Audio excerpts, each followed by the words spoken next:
হ্যাঁ দেখো, ক্লাস 10 2025 সালে অলরেডি এক্সাম হয়ে গেছে মাধ্যমিক, আর এখন তোমরা প্রস্তুতি নিয়েছো 2026 সালের জন্য। কিন্তু রাইটিং স্কিল সবার কাছে একটা বড় সমস্যা। 30 নম্বর থাকে, তাই না? কি করবে? আর বিশেষ করে 25-এ যেভাবে এক্সামে রাইটিং স্কিল এসেছে, টিচার বলো আর বিভিন্ন সাজেস্টিভ বইগুলো বলো বা সহায়িকা বা যা কিছু, সেটা ফলো করেও কোনো লাভ হয়নি। অর্থাৎ যারা এক্সপার্ট তাদের কাছে কোনো সমস্যা নেই, এক্সপার্ট যারা তারা অলরেডি পাচ্ছে, কিন্তু যারা নর্মাল স্টুডেন্ট তাদের কাছে একটু সমস্যা। তো প্রতি বছরের মতো এবছরও আবার একটি ভিডিও পর্বে তোমাদের এটাই বলতে চাইছি যে যা কিছুই করো না কেন, যে কোনো তোমাদের ওই 5টা 6টাই মাত্র ফরম্যাট, সেগুলোই রাইটিং স্কিল হিসাবে আসে।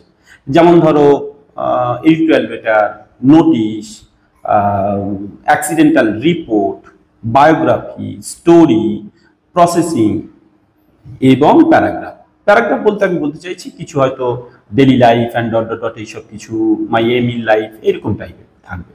তো আমি এখানে তোমাদের মোস্ট প্রবাবলি যেটা বলবো, বিশেষ করে যেমন এডিটোরিয়াল লেটারে একটাই ডায়াগ্রাম যেটা তুমি করবে, এবং করার পরে আর তোমার কোনো ডায়াগ্রাম ফলো করতে হবে না।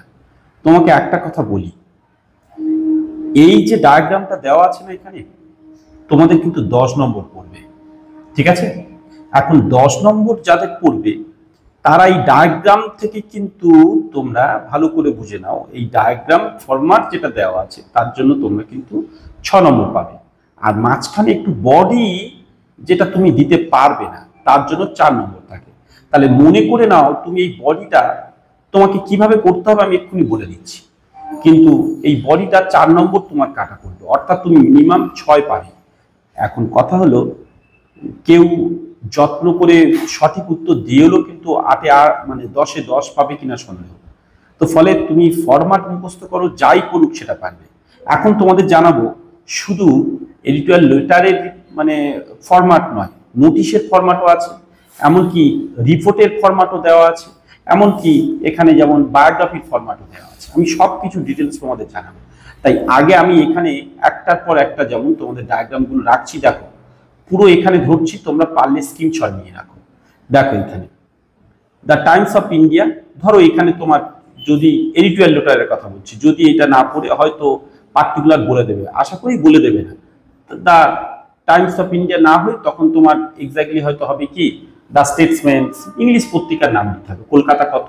এখানে সাবজেক্ট যে বিষয় পড়েছে, ধরো আমি এখানে সাপোজ ধরছি রোড অ্যাক্সিডেন্ট, হ্যাঁ রিসেন্ট তোমার এলাকায় রোড অ্যাক্সিডেন্ট বেড়ে গেছে, সেই অনুযায়ী তুমি চিঠি লিখছো, মানে এডিটোরিয়াল লেটার করছো আর কি।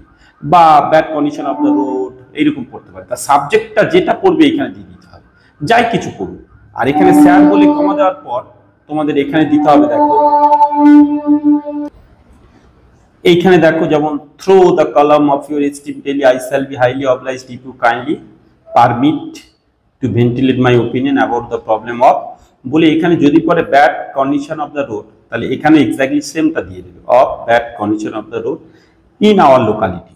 ব্যাস এইটুকু হয়ে গেল। এইবার এইখানে না বডিটা যেটা দিয়ে রাখা আছে, এইখানে যেটা পড়বে ধরে নিচ্ছি তুমি পারো না, বানিয়ে আন্দাজে কিছু 4-5 লাইন লিখে দেবে এখানে, দেওয়ার পর আবার প্যারা করে শেষ পর্বে তুমি এটা চলে আসবে, আই দেওয়ার পর earnestly request you to take a look on this problem and allow to bring it publicly through your daily if the government should take the necessary steps about the problem in our locality, বলে এইটা লেখার পরে in মানে your faithfully dated বলে দিলে, যাই কিছু পড়ুক কিন্তু এই ডায়াগ্রাম লিখলে তুমি ধরে নাও 6 নম্বর 100% পেয়ে যাচ্ছ।